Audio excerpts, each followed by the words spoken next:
Good morning students. Today we will continue our chapter biomolecules. आज का हमारा topic है ओलिगोपेप्टाइड्स, पॉलीपेप्टाइड एंड प्रोटीन्स। इस चैप्टर का सेकंड पार्ट हम प्रोटीन्स कर रहे थे, जिसमें हम क्या पढ़ेंगे आज, ओलिगोपेप्टाइड्स के बारे में। जैसे कार्बोहाइड्रेट्स में हमने ओलिगोसेक्राइड्स पढ़ा था, ऐसे प्रोटीन्स में ओलिगोपेप्टाइड्स है। ऐसे पेप्टाइड्स जिसके अंदर 2 से 10 अमीनो एसिड रेजिड्यू एग्जिस्ट करते हैं और लॉन्गर चेन बनाते हैं। और पॉलीपेप्टाइड्स में क्या होता है, ग्रेटर देन क्या होते हैं, 10 अमीनो एसिड्स एग्जिस्ट होते हैं। मेनली पॉलीपेप्टाइड की जो डेफिनेशन है वो ऐसी होती है कि इसके अंदर बहुत ज़्यादा, मेनली मोर देन 100 इसमें अमीनो एसिड्स होते हैं, जिसको हम पॉलीपेप्टाइड्स कहते हैं। लेकिन 10 से ज़्यादा तो होंगे, वो पॉलीपेप्टाइड्स तो होते ही होते हैं, लेकिन कुछ पॉलीपेप्टाइड्स ऐसे होते हैं जिसके अंदर 10 से 100 से ज़्यादा, मेनली जो पॉलीपेप्टाइड्स हैं वो ऐसे हैं जिसमें 100 से ज़्यादा अमीनो एसिड्स होते हैं। लेकिन एक ही ऐसा पेप्टाइड है जिसमें 100 से कम यानी कि 51 अमीनो एसिड्स होते हैं, फिर भी वो पॉलीपेप्टाइड कहलाता है, जिसका नाम है एग्जाम्पल इंसुलिन। इंसुलिन ऐसा पॉलीपेप्टाइड है जिसमें 51 अमीनो एसिड्स होते हैं। एंड प्रोटीन्स के बारे में तो आप पढ़ ही चुके हो, अल्फा अमीनो एसिड्स की चेन जो पेप्टाइड बोन से जुड़े हुए होते हैं। अब नंबर ऑफ अमीनो एसिड्स पे डिपेंड करता है वो ओलिगो है या पोली है। क्लियर। और पोली जो पेप्टाइड है इनमें थोड़ा बहुत ही डिफरेंस है, क्योंकि प्रोटीन्स के अंदर तो अमीनो एसिड्स होते ही आते हैं, अमीनो एसिड्स तो इसको मिलाकर ही प्रोटीन बनता है, लेकिन अगर नंबर उसके ज़्यादा हो जाएंगे तो वो पोली बन जाएगा, पॉलीपेप्टाइड बन जाएगा। जैसे हमने पढ़ा था कल प्रोटीन्स के बारे में, इसकी जब कैरेक्टरिस्टिक्स, इसकी प्रॉपर्टीज़ पढ़ी थी, तो मैंने कहा था कि ये न्यूट्रल नेचर होता है, आइसोइलेक्ट्रिक पॉइंट में बताया था। इसी तरह जो पॉलीपेप्टाइड्स होते हैं वो एम्फोटेरिक नेचर का होता है। एम्फोटेरिक का मतलब होता है जो एसिड की तरह रिएक्ट भी करता है और बेस की तरह भी रिएक्ट करता है। क्योंकि जब आप बहुत सारे पॉलीपेप्टाइड जैसे एस्पेरेटिन जोड़ते हो, एस्पेरेटिन की जो लिंकेज होती है वो कुछ इस तरह से होती है, बहुत सारे जो पेप्टाइड्स हैं उनकी लिंकेज होती है। जैसे एक ये वाला पेप्टाइड हो गया, 2 मॉलिक्यूल्स इस तरह के जब आपस में जुड़ जाते हैं, CH2 C6H5 COCH3, ये 2 मॉलिक्यूल जुड़े, यहाँ से वाटर निकला, ये पेप्टाइड बॉन्ड है और ये बन गया क्या है, एस्पेरेटिन, जिसका एक एंड जो है अमाइन है, अमीनो ग्रुप है, जिसको हम एन टर्मिनल भी बोलते हैं। एन टर्मिनल का मतलब जिसका अमोनिया ग्रुप एंड हो रहा है, और एक को हम सी टर्मिनल भी बोलते हैं, कार्बोक्सिलिक एसिड जिसके अंदर है, जिसका एक एंड एन टर्मिनल है, बेसिक की तरह एक्ट करता है और एक एसिड की तरह, इसीलिए इसको हम कहते हैं it behaves as a amphoteric nature. जैसे वो न्यूट्रल नेचर की तरह एग्जिस्ट करता है, नाइदर एसिडिक नॉर बेसिक, इसी तरह ये एम्फोटेरिक नेचर की तरह भी एग्जिस्ट करता है। ये तो था पॉलीपेप्टाइड्स के बारे में। आज हम जो हमारा मेन टॉपिक है वो है क्लासिफिकेशन ऑफ प्रोटीन्स। हम स्ट्रक्चर ऑफ प्रोटीन्स को पढ़ने वाले हैं मेन, जिस स्ट्रक्चर कैसे होते हैं, किस किस बेसिस पे अलग अलग टाइप के हैं। पहला जो टाइप है on the basis of molecular structure के बेसिस पर, जब मोलिक्यूल्स के स्ट्रक्चर के बेसिस पे हम टाइप्स पढ़ेंगे प्रोटीन्स के, तो 2 तरह के होते हैं। First one is fibrous protein and second one is globular protein. ये बड़ा ही इंपॉर्टेंट है, कई बार इसमें डिफरेंस आ जाता है कि on the basis of molecular structure give the difference between the structure of protein. तो मैं डिस्कस इसको जितना करने जा रही हूँ वो आप अच्छे से करोगे, बड़ा ही इंपॉर्टेंट है ये, इसकी बहुत ज़्यादा थ्योरी लिखने की जरूरत नहीं है, मेन पॉइंट इसके आप समझो। फाइब्रस प्रोटीन क्या कहता है एंड ग्लोबुलर प्रोटीन। फाइब्रस क्या है, एक फाइबर से बना है। फाइबर वर्ड का मतलब होता है जिसका जो स्ट्रक्चर है वो थ्रेड लाइक स्ट्रक्चर होता है, धागे की तरह स्ट्रक्चर होता है, बिल्कुल सीधा सा, इस तरह से थ्रेड की तरह इसका स्ट्रक्चर होता है। जो ग्लोबुलर प्रोटीन होते हैं वो स्फेरिकल इन शेप होते हैं, स्फीयर की तरह होते हैं, गोल गोल से होते हैं। जब बहुत सारे प्रोटीन मिलकर इस तरह से गुत्थी सी बना देते हैं, या ये कह लो कि बहुत सारे फाइब्रल प्रोटीन मिल जाते हैं तो आपस में एक स्फीयर से इकट्ठे होकर बैठ जाते हैं, तब वो जो प्रोटीन बनाते हैं वो ग्लोबुलर प्रोटीन बनाते हैं। अब जैसे बहुत सारा मतलब थ्रेड लाइक स्ट्रक्चर है, एक थ्रेड की तरह होता है, और ये होता किसके अंदर है, कैरेटिन इन हेयर। हेयर के अंदर अगर आप देखोगे जो कैरेटिन नाम का मटेरियल होता है, शैम्पू के अंदर भी होता है, वाइन के अंदर भी होता है, हेयर के अंदर मेनली ये मटेरियल प्रेजेंट होता है, जो जिसकी जो शेप होती है वो थ्रेड लाइक स्ट्रक्चर। अब बालों की शेप कैसी होती है, पतला सा थ्रेड की तरह होता है, इससे आप याद रख लेते हो कि जो बालों के अंदर कैरेटिन है वो क्या है, एक तरह का फाइब्रस प्रोटीन है। तो कई बार एक एग्जाम्पल ऑप्शन पूछा जाता है कि which of the following are fibrous protein, keratin होगा, उसमें और भी 2-3 नाम होंगे। तो कैरेटिन क्योंकि बालों के अंदर है, बाल पतले से होते हैं, थ्रेड की तरह होते हैं, इसमें क्या होता है, इसीलिए इसको कैरेटिन इन हेयर कहते हैं। इसकी थ्रेड की तरह शेप होती है। और ग्लोबुलर क्या होता है, जब बहुत सारे बाल, जैसे आप मान लो अब बहुत सारे जब बाल इकट्ठे हो जाएं तो वो अब क्या करेंगे, आपस में एक गुच्छा बना लेंगे, गुच्छा बन के क्या करेंगे, एक स्फीयर सा बना लेंगे और मिलकर क्या बनाएंगे, स्फेरिकल शेप यानी ग्लोबुलर प्रोटीन को बनाएंगे। इसके अंदर मेनली अगर पूछा जाए तो इसकी जो शेप होती है लीनियर थ्रेड लाइक मॉलिक्यूल्स होती हैं और मिलकर एक फाइबर बनाती हैं। और इसके अंदर जो मॉलिक्यूल्स लिंक्ड होते हैं, पॉलीपेप्टाइड जो यूजली लिंक्ड होता है आपस में हाइड्रोजन बॉन्ड से एंड डाइसल्फाइड बॉन्ड से जुड़े होते हैं। आगे हम जैसे जैसे अदर प्रोटीन्स के बारे में पढ़ेंगे तो हम ये बात पढ़ेंगे कि इसके अंदर जो लिंकेज होती है मेनली हाइड्रोजन बॉन्ड की और डाइसल्फाइड बॉन्ड्स की होती है। इसीलिए इनकी जो फोर्स ऑफ अट्रैक्शन होती है वो ज़्यादा स्ट्रॉन्ग होती है, क्योंकि इसके अंदर क्या है, हाइड्रोजन बॉन्ड है। इसीलिए जो फाइब्रस प्रोटीन होते हैं, नेक्स्ट पॉइंट, ये सेकंड पॉइंट है इसका, सेकंड पॉइंट आप ये भी डाल सकते हो इसका एग्जाम्पल। थर्ड पॉइंट इसकी फोर्स ऑफ अट्रैक्शन स्ट्रॉन्ग होती है। और चौथा पॉइंट ये भी डाल सकते हो कि ये इनसॉल्युबल इन वाटर होते हैं, क्योंकि आप इससे याद रख सकते हो हेयर, हेयर के अंदर जो प्रोटीन होता है, और हेयर है क्या पानी में सॉल्युबल है। अगर आप नहाने बैठते हो, क्या आप ऐसा होता है कि आपके हेयर भी पानी में घुल जाते हैं, नो, वो क्या होते हैं, एक तरह से इकट्ठे हो जाते हैं। कुछ अगर मान लो फर्स्ट डे नहाए, एक बार नहाए, आपका एक हेयर टूट के गिर गया, लेकिन वो पानी में सॉल्युबल नहीं होता। एक हेयर की जो शेप होती है वो फाइबर लाइक स्ट्रक्चर होती है, थ्रेड लाइक स्ट्रक्चर। इसीलिए हेयर के अंदर जो प्रोटीन प्रेजेंट होता है वो फाइब्रस प्रोटीन्स प्रेजेंट होता है।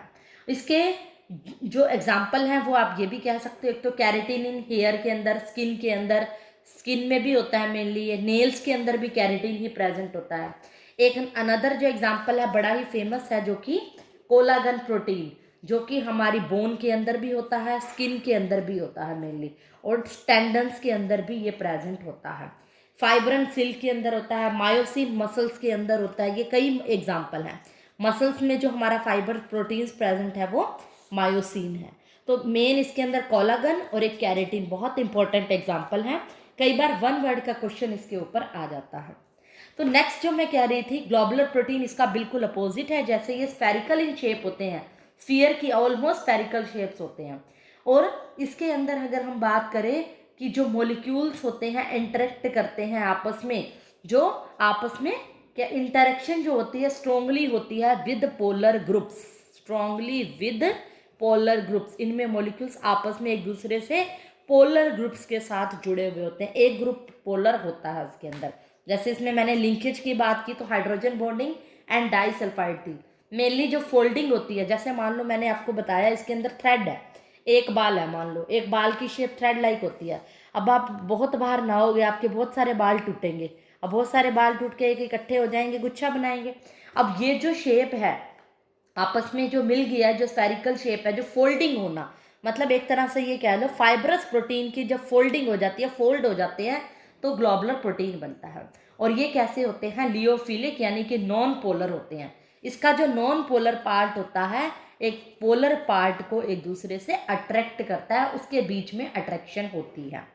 तो इसीलिए इसमें कहते हैं कि जो water molecule interact strongly with the polar molecules, जब ये पानी के अंदर पोलर मोलिक्यूल से इंटरेक्शन होती है, और हमें पता है पोलर मोलिक्यूल वाटर के अंदर हमेशा सॉल्युबल होता है, या ये कह लो फाइब्रस और ग्लोबुलर में डिफरेंस कर रहे हो, ये इनसॉल्युबल इन वाटर है और ये वाटर में सॉल्युबल है। बहुत सारे हैं क्योंकि ये पोलर ग्रुप से अटैच है, और वाटर भी क्या है, एक पोलर मॉलिक्यूल है, तो इसीलिए पोलर में घुल जाता है। इसके कंपैरेटिव में अगर हम बात करें इसके फाइब्रस के, ये वेरी सेंसिटिव होते हैं to small change in temperature. Very sensitive का मतलब होता है कि अगर to small change in temperature means अगर इसके अंदर मैंने थोड़ा सा टेम्परेचर का इफेक्ट डाल दिया या कोई पीएच का इफेक्ट डाल दिया, तो इसकी जो शेप होती है वो चेंज हो जाती है, डीनेचुरेट हो जाती है। इसके ऊपर एक लास्ट में हम टॉपिक भी पढ़ेंगे, डीनेचुरेशन ऑफ प्रोटीन।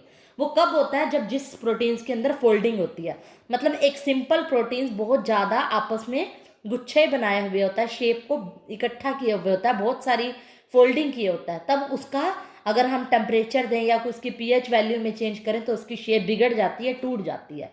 तो इसीलिए वेरी सेंसिटिव होते हैं to small change in temperature and pH. इसके अंदर जो इंटरेक्शंस होती है, जैसे इसमें मैंने कहा था hydrogen bonding and disulphide linkage है, इसके अंदर डाइसल्फाइड लिंकेज तो होती है। डाइसल्फाइड का मतलब है दो सल्फर आपस में बॉन्ड बनाते हैं। साथ में इंट्रामोलिकुलर हाइड्रोजन बॉन्डिंग भी होती है। +1 में बड़े अच्छे से क्लियर किया हुआ है इंट्रामोलिकुलर और इंटरमोलिकुलर में। इंट्रा मतलब मोलिक्यूल खुद के ही एक ही मोलिक्यूल के अंदर आपस में हाइड्रोजन बॉन्ड बनता है। साथ में इसमें वैंडरवाल फोर्स ऑफ अट्रैक्शन भी होती है, वैंडरवाल इंटरेक्शन भी होती है और एक डाईपोलर इंटरेक्शन भी होती है। जैसे मैंने बताया था इसके अंदर नॉन पोलर मॉलिक्यूल आपस में पोलर से इंटरेक्ट करता है। इसके ये एग्जाम्पल थे, और मेनली इसका जो एग्जाम्पल है, जो ग्लोबुलस प्रोटीन प्रेजेंट होता है HB ब्लड के अंदर, जो ब्लड के अंदर हीमोग्लोबिन हो गया, इंसुलिन हो गया, ये इसके एग्जाम्पल हैं।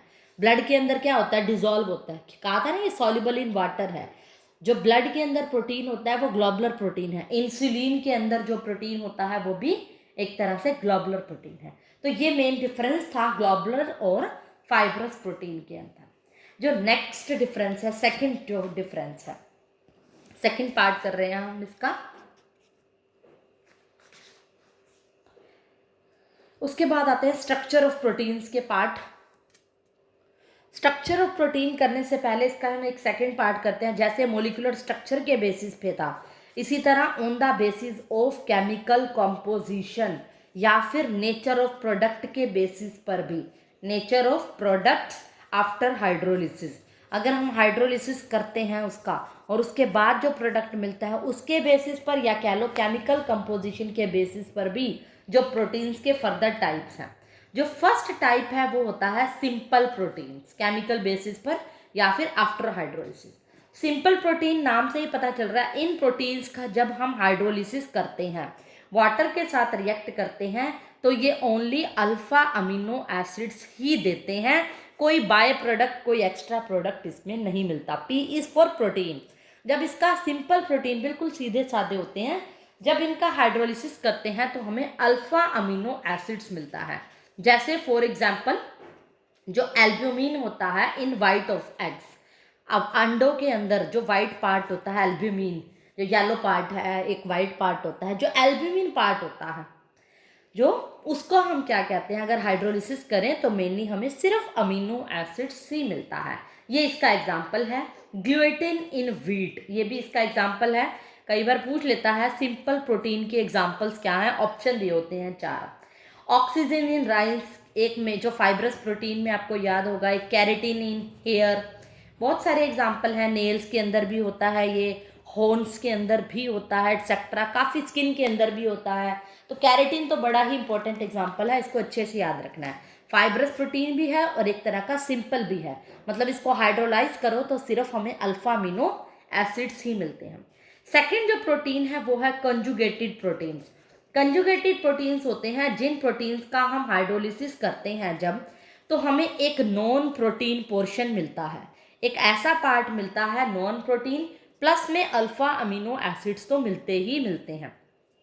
जो ये नॉन प्रोटीन पोर्शन होता है, इस पार्ट को, इस ग्रुप को हम बोलते हैं प्रोस्थेटिक ग्रुप, यानी कि हमें अल्फा अमीनो एसिड्स के साथ PG प्रोस्थेटिक ग्रुप भी मिलने को, देखने को मिलता है, यानी कि कॉन्जुगेटेड हो गया, जिसमें अल्फा अमीनो एसिड्स के साथ साथ एक अदर ग्रुप भी मिल रहा है। जो मेन फंक्शन होता है इस प्रोस्थेटिक ग्रुप का, बायोलॉजिकल फंक्शंस को कंट्रोल करता है।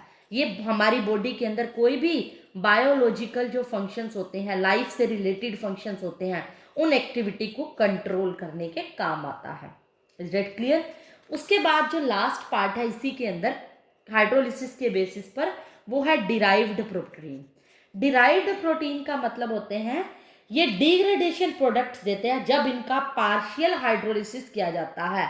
जब हम सिंपल प्रोटीन या फिर कंजुगेटेड प्रोटीन का पार्शियल हाइड्रोलिसिस करते हैं विद एसिड्स या फिर विद बेस, किसी के साथ भी कर सकते हैं, या फिर एंजाइम्स के साथ, जब पार्शियल हाइड्रोलिसिस करते हैं सिंपल प्रोटीन्स का या फिर कंजुगेटेड प्रोटीन्स को एसिड बेस या एंजाइम्स के साथ पार्शियल हाइड्रोलिसिस जब हम करते हैं तब हमें ये प्रोटीन मिलते हैं। इसको हम डिग्रेडेशन प्रोडक्ट भी कहा जाता है।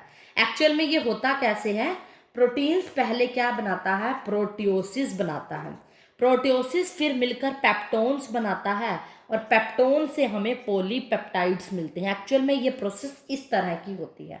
प्रोटियोसिस मैंने कहा था एक ग्रीक वर्ड है जहाँ से प्रोटीन बन रहा है, मतलब प्रोटीन से फर्दर प्रोटोसिस, फिर पेप्टोन्स एंड फिर पॉलीपेप्टाइड्स। और हमें पता है पॉलीपेप्टाइड्स क्या होते हैं, जिसमें 100 से भी ज़्यादा अल्फा अमीनो एसिड जुड़ जाते हैं। और ये ऐसा पार्ट होता है डिराइव्ड मतलब एक के अंदर से एक निकल रहा है, प्रोटीन से प्रोटीज निकल रहा है, प्रोटीज से पेप्टोन्स और पेप्टोन से पॉलीपेप्टाइड्स। और ये बनता कैसे है, एसिड बेस या एंजाइम की फर्दर हाइड्रोलिसिस से। मेनली ये 3 ही पार्ट थे केमिकल कंपोजिशंस के। Now we will come to the structure of the proteins which is very very important. इसमें बहुत ज़्यादा लंबी हिस्ट्री लिखने की जरूरत नहीं है, जितना मैं एक्सप्लेन करूँगी उसी को ही आप लिख सकते हो। स्ट्रक्चर जो होते हैं प्रोटीन्स के मेनली 4 टाइप्स के होते हैं। फर्स्ट जो स्ट्रक्चर होता है वो होता है प्राइमरी स्ट्रक्चर। नाम से ही समझ आ रहा है एक प्राइमरी, फिर सेकेंडरी स्ट्रक्चर 2 डिग्री जिसको आप टर्शरी, फिर टर्शरी, थर्ड जो पार्ट होता है वो टर्शरी होता है, एंड जो फोर्थ है वो क्वाटनरी स्ट्रक्चर होता है, क्वाटनरी प्रोटीन्स होते हैं। पहले हम डिस्कस करेंगे प्राइमरी स्ट्रक्चर। प्राइमरी स्ट्रक्चर जो होता है बिल्कुल सिंपल सा होता है, जिसमें प्रोटीन्स 1 और मोर पॉलीपेप्टाइड्स चेन, एक या एक से ज़्यादा पॉलीपेप्टाइड्स होती हैं। हमें ये पता है इसके अंदर जो सीक्वेंस होती हैं, स्पेसिफिक सीक्वेंस होती हैं अल्फा अमीनो एसिड्स की, इन प्रोटीन्स के अंदर स्पेसिफिक का मतलब होता है बिल्कुल सीधी सादी सी है। ये एक्चुअल में ये क्या है, अपने आप में कोई सेकेंडरी प्रोटीन एक अलग काइंड ऑफ प्रोटीन नहीं है। प्राइमरी से सेकेंडरी बनता है, सेकेंडरी से टर्शरी, और टर्शरी से ही क्या बनता है, क्वाटनरी। मैं आपको बताती हूँ कैसे। फर्स्ट जो है प्राइमरी, प्राइमरी क्या होता है, एक सीधा सादा सा प्रोटीन्स है। इसमें कोई भी मान लो जो अमीनो एसिड्स जुड़ रहे हैं, जैसे वैलिनिन, वैलिनिन से हिस्टिनिन जुड़ गया, इससे लियोनिन जुड़ गया, इससे थ्रायोनिन, इससे प्रोपिनिन, कोई भी इस तरह के ग्लूटामिक एसिड आपस में क्या है, जुड़ते जाते हैं और एक चेन बनाते हैं। एक अलग चेन होगी मान लो, उसके साथ भी इसी तरह के कुछ अमीनो एसिड्स जुड़ गए, THR, PRO, जैसे मैंने आपको कल इसके नॉमेनक्लेचर में बताया था कि इसके फर्स्ट 3 लेटर ही लिखते हैं इसके नॉमेनक्लेचर में। अब मान लो कोई दो आपस में लिंकेज करेंगे, यहाँ से ग्लूटामिक एसिड और इधर से वैलिनिन, इन दोनों के बीच में आपस में क्या होगी, एक लिंकेज होगी। वो लिंकेज क्या होगी, एक मतलब एक तरह का कह सकते हो कि बॉन्ड बनेगा। इन दोनों में जो आपस में बॉन्ड बनता है, उस बॉन्ड के थ्रू आपस में जो लिंकेज होती है, एक straight like chain like structure बनाते हैं। मतलब बिल्कुल सीधा सा स्ट्रक्चर है, कोई उलझी हुई स्टोरी नहीं है इसकी। मतलब इसके स्ट्रक्चर आपस में बड़े ही ईजिली लिंक्ड होते हैं एक दूसरे से। और यहाँ पर जो प्रोटीन्स के जो स्ट्रक्चर हैं डाइसल्फाइड लिंकेज से जुड़े होते हैं। मान लो बीच के अंदर जो बॉन्ड है वो सल्फर और सल्फर इस तरह से जुड़ा होगा। मेनली आपको स्ट्रक्चर के अंदर जो लिंकेज मिलेगी वो या तो डाइसल्फाइड लिंकेज मिलेगी या फिर हाइड्रोजन बॉन्डिंग ही मिलेगी इसके अंदर। मतलब आपस में मॉलिक्यूल एक छोटी सी सिंपल सी चेन बना रहे हैं और मॉलिक्यूल्स आपस में क्या है, जुड़े हुए हैं, एक सीधी सी चेन है। अगर मैं इसी प्राइमरी स्ट्रक्चर को क्या कर दूं, मान लो ये एक प्राइमरी स्ट्रक्चर की चेन है और दूसरी प्राइमरी स्ट्रक्चर, इन दोनों को आपस में क्या कर दूं, मिला दूं, तो मिलकर जो 2 प्राइमरी मिलकर क्या बनाते हैं, एक सेकेंडरी। सेकेंडरी की चेन जो आपस में इस तरह से होती है जैसे चोटी बुनी होती है, ऐसे जैसे कि ये। और यहाँ पर मॉलिक्यूल्स मतलब क्या करें, दो एक सीधी सादी प्राइमरी स्ट्रक्चर को आपस में मैंने क्या कर दिया, मर्ज कर दिया, उनकी क्या कर दी, ज्वाइनिंग कर दी। ज्वाइनिंग करने से वो क्या बन गए, एक तरह से सेकेंडरी स्ट्रक्चर को बर्थ दे रहे हैं। और ये सेकेंडरी स्ट्रक्चर भी फर्दर 2 टाइप का ही होता है। फर्स्ट जो होता है अल्फा हेलिक्स स्ट्रक्चर, और जो सेकंड होता है बीटा प्लीटेड स्ट्रक्चर या बीटा प्लीटेड शीट। जो अल्फा हेलिक्स होता है वो 3D स्ट्रक्चर होता है, और बीटा प्लीटेड एक तरह से शीट टाइप स्ट्रक्चर होता है, वो 2D स्ट्रक्चर होता है। अल्फा हेलिक्स की अगर हम बात करें तो अल्फा हेलिक्स का स्ट्रक्चर कुछ इस तरह से आपको देखने को मिलेगा। डायग्राम इसका इस तरह से होगा, और यहाँ पर हेलिक्स टाइप नजर आ रहा है आपको, एक गुफा टाइप सी, इसीलिए ये क्या होती है, 3D होती है। 3D का मतलब क्या है, इसके अंदर कोई भी मॉलिक्यूल जैसे आपस में जुड़ा हुआ है, हमें पता है क्योंकि ये पार्ट ऑफ प्रोटीन है, इसमें जुड़े तो क्या होंगे, अमीनो एसिड्स ही होंगे। मान लो कोई भी एक ए अमीनो एसिड है, बी यहाँ है, सी, इस तरह के अलग अलग काइंड के अमीनो एसिड्स होंगे और मॉलिक्यूल्स आपस में एक हाइड्रोजन बॉन्ड ये बना रहे होंगे, हाइड्रोजन बॉन्ड के थ्रू जुड़े हुए होंगे। जैसे मैंने कहा था इसमें एस एस या हाइड्रोजन बॉन्डिंग की लिंकेज होती है। और यहाँ पर क्या है, जैसे मान लो कोई भी ए है, ए अमीनो एसिड्स है, उसके अंदर मान लो ऑक्सीजन है और कोई अलग और कोई अमीनो एसिड है जिसके अंदर हाइड्रोजन है, एक की ऑक्सीजन और एक हाइड्रोजन मिलकर क्या बनाएंगे, हाइड्रोजन बॉन्डिंग। मान लो जैसे इसका ऑक्सीजन हो गया, इधर वाले का कोई हाइड्रोजन हो गया, मिलके आपस में हाइड्रोजन बॉन्डिंग होगी और इस तरह से ये जुड़ जाएंगे और आपस में क्या बनाएंगे, एक लिंकेज बनाकर, बॉन्ड बनाकर एक स्ट्रक्चर को कंप्लीट करेंगे। और ये स्ट्रक्चर कैसा है, 3D स्ट्रक्चर है, स्पेसियस फॉर्म में है, इसीलिए हम इसको बोलते हैं अल्फा हेलिक्स स्ट्रक्चर।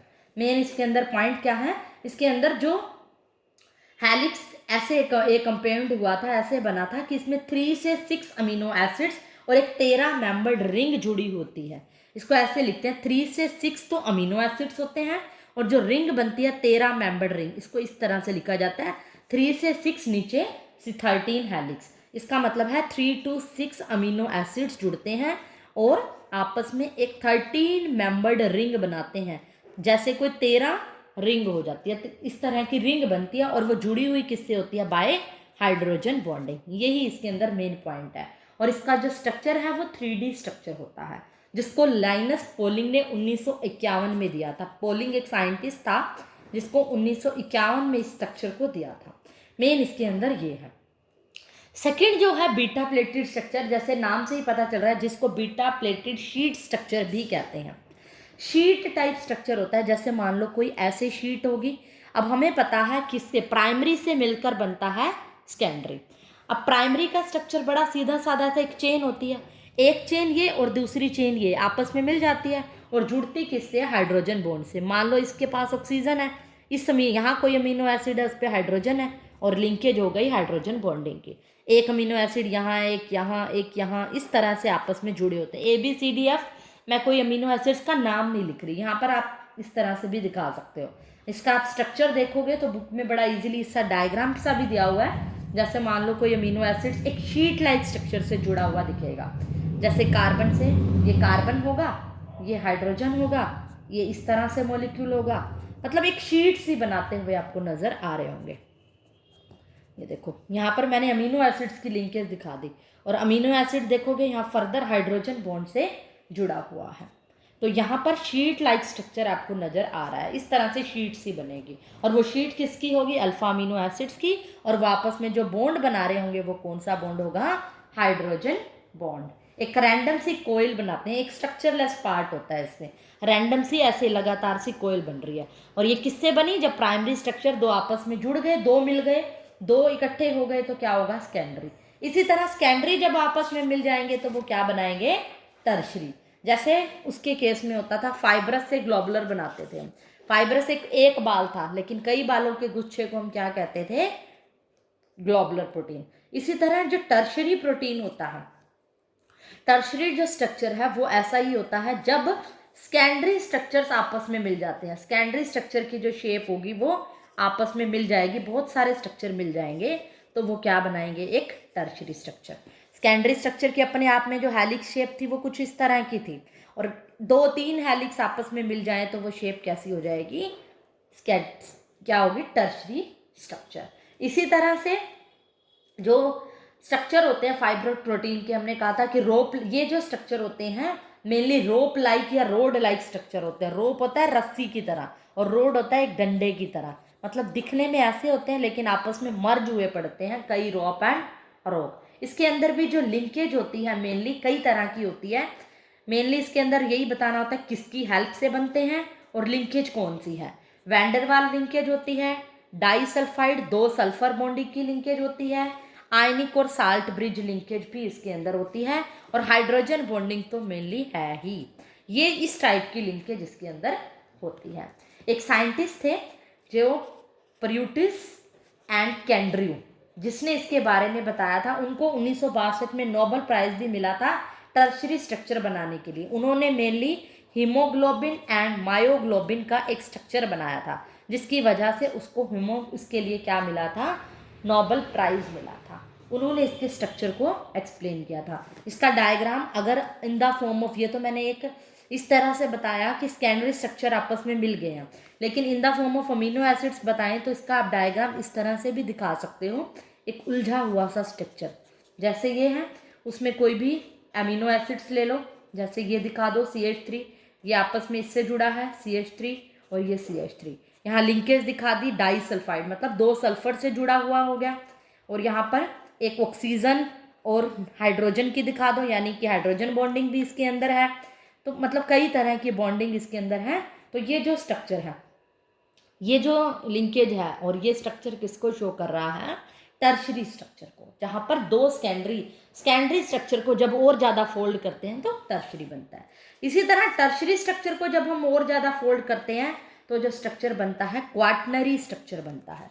एक दूसरे से निकल के ही ये स्ट्रक्चर बने हैं। अब टर्शरी स्ट्रक्चर को मतलब एक तरह से जो फर्स्ट था प्राइमरी से को मिलाया और ज़्यादा उलझाया तो सेकेंडरी से टर्शरी को और ज़्यादा उलझा दो कि क्वाटनरी की लगभग शेप कैसी होगी, बिल्कुल उलझी हुई, जो कैसे भी हो सकती है इस तरह से, जिसकी कोई शेप ही नज़र नहीं आती, बहुत ज़्यादा उलझी हुई है। अब ओवरऑल कंक्लूजन बताएं, प्राइमरी बिल्कुल सीधा था, सेकेंडरी को एक बार उलझा दिया, सेकेंडरी को 2 बार उलझा, प्राइमरी को 2 बार उलझाया तो सेकेंडरी को फिर उलझाया तो टर्शरी को और ज़्यादा उलझा दिया तो क्वाटनरी। ये स्ट्रक्चर ओवरऑल चारों स्ट्रक्चर है, primary, secondary, tertiary and quaternary. इसी प्रोटीन्स के अंदर जो लास्ट टॉपिक आता है वो आता है डीनेचुरेशन ऑफ प्रोटीन्स। फिर उसके बाद प्रोटीन्स का पार्ट खत्म हो जाएगा। चाहो तो इस स्ट्रक्चर के बारे में और भी आप कुछ लिख सकते हो, थोड़ा बहुत ही आता है इसके अंदर, कि मेनली ज़्यादा इसके अंदर सेकेंडरी स्ट्रक्चर इंपॉर्टेंट है, जिसके अंदर अल्फा हेलिक्स और बीटा प्लेटेड शीट के बारे में पूछता है। नेक्स्ट टॉपिक है डीनेचुरेशन। अब डीनेचुरेशन, डी का मतलब ही किसी चीज़ को तोड़ना होता है, नेचुरेशन का मतलब है नेचुरल को तोड़ना। किसके नेचुरल पार्ट को, प्रोटीन्स के। जब हम प्रोटीन्स के नेचुरल पार्ट को तोड़ देते हैं, यानी उनका टूटना होता है, तो हम क्या कहते हैं उसको, डीनेचुरेशन। हमें पता है जो प्रोटीन्स होता है बहुत सारे अल्फा अमीनो एसिड से मिलकर बन रहा है, उनकी चेन होती है। मान लो कोई ए अमीनो एसिड है, फिर बी है, फिर सी है, इस तरह से बहुत सारे अमीनो एसिड्स आपस में पेप्टाइड बॉन्ड से जुड़े हुए होते हैं। जब क्या करते हैं, बाहर कोई एक्सटर्नल फैक्टर आ जाए, बाहर से चेंज किया जाए टेम्परेचर के अंदर, पीएच के अंदर, या एसिड या बेस के अंदर इसको डाला जाए, कोई बाहर से कोई एक्सटर्नल केमिकली चेंज किया जाए, नेटिव कन्फर्मेशन की जाए मॉलिक्यूल की, तो क्या होगा, जो नेटिव कन्फर्मेशन होगी मॉलिक्यूल्स की वो क्या होगी, डिस्टर्ब हो जाएगी। मतलब नेटिव का मतलब होता है इसकी नेचुरल कन्फर्मेशन। ये जो मॉलिक्यूल्स होते हैं एक तरह से टूट जाते हैं। जो नेटिव प्रोटीन है, जैसे मान लो सेकेंडरी या टर्शरी प्रोटीन, कोई भी हम बात करें तो प्रोटीन्स आपस में क्या है, बहुत सारा एक उलझा हुआ सा होता है। नेटिव प्रोटीन एक्चुअल में जो प्रोटीन का स्ट्रक्चर है वो कुछ ऐसा होता है। जब बाहर इसका क्या होता है, इस पर कोई एक्सटर्नल फैक्टर, टेम्परेचर या पीएच का या एसिड बेस का कोई चेंज आ जाता है, तो ये प्रोटीन अपनी शेप बिगाड़ कर एक सिंपल सी कोयल की शेप में आ जाता है, जिसको हम क्या कहते हैं, डीनेचुरेटेड प्रोटीन। मतलब उसने अपनी शेप को बिगाड़ लिया है। अभी हम जैसे पीछे पढ़ के आए हैं, क्वाटनरी में, टर्शरी में, एक प्रोटीन क्या है, इकट्ठे हुए बहुत सारे मॉलिक्यूल्स, अमीनो एसिड्स आपस में फोल्ड किए हुए होते हैं।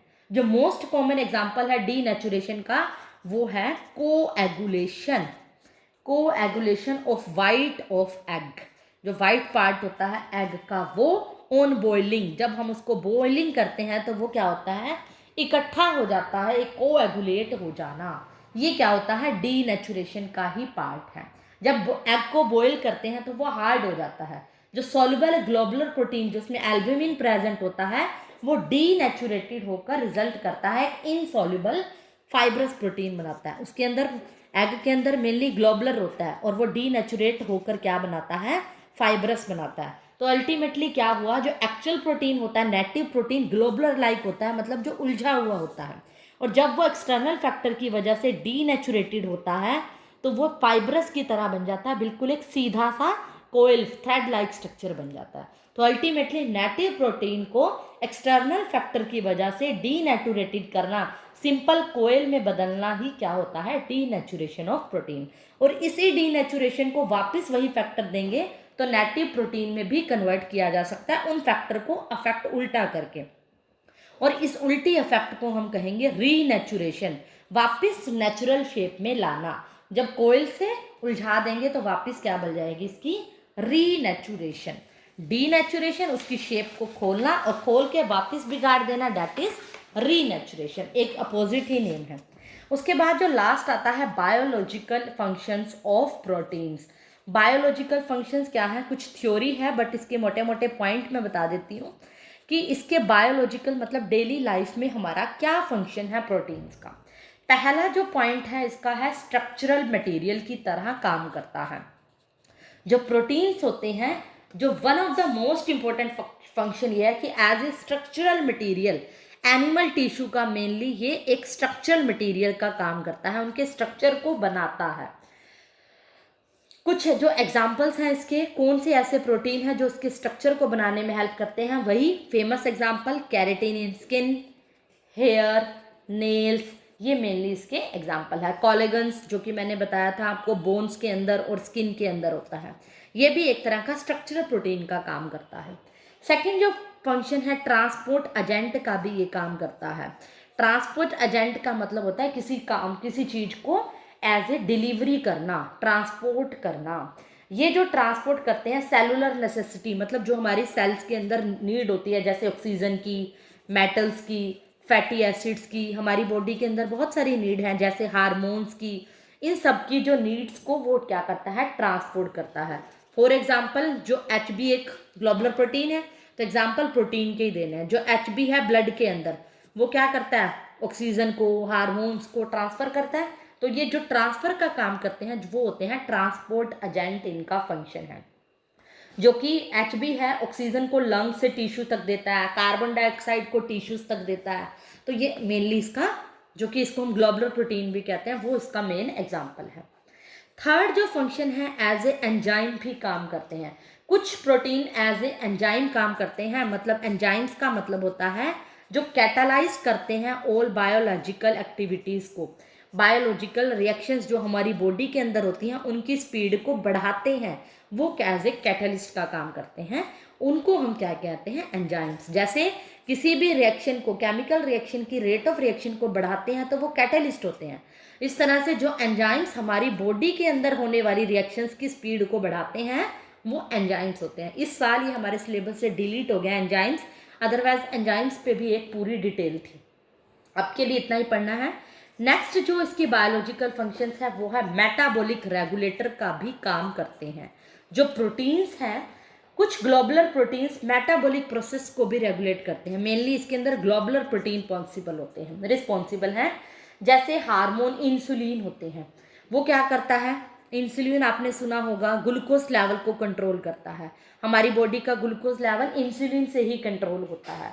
कई ग्लाइकोप्रोटीन भी हैं, एक एग्जाम्पल होता है ग्लाइकोप्रोटीन जो हमें अमाइन हार्मोन थायरोक्सिन को कंट्रोल करता है एक तरह से हमारी बॉडी के अंदर। तो बहुत सारे ऐसे एग्जाम्पल हैं जो हमारी बॉडी के मेटाबॉलिक को रेगुलेट करते हैं। नेक्स्ट जो बायोलॉजिकल फंक्शंस है वो है एंटीबॉडीज। एंटीबॉडीज का मतलब जो हमारी बॉडी को इन्फेक्शन से बचाते हैं, फॉरेन मटेरियल से अटैक होने से, फॉरेन मटेरियल को अटैक होने से बचाते हैं, एज ए एंटीबॉडी का काम करते हैं। हमारी ब्लड के अंदर एंटर होते हैं और फॉरेन सब्सटेंसेस को रिलीज करते हैं।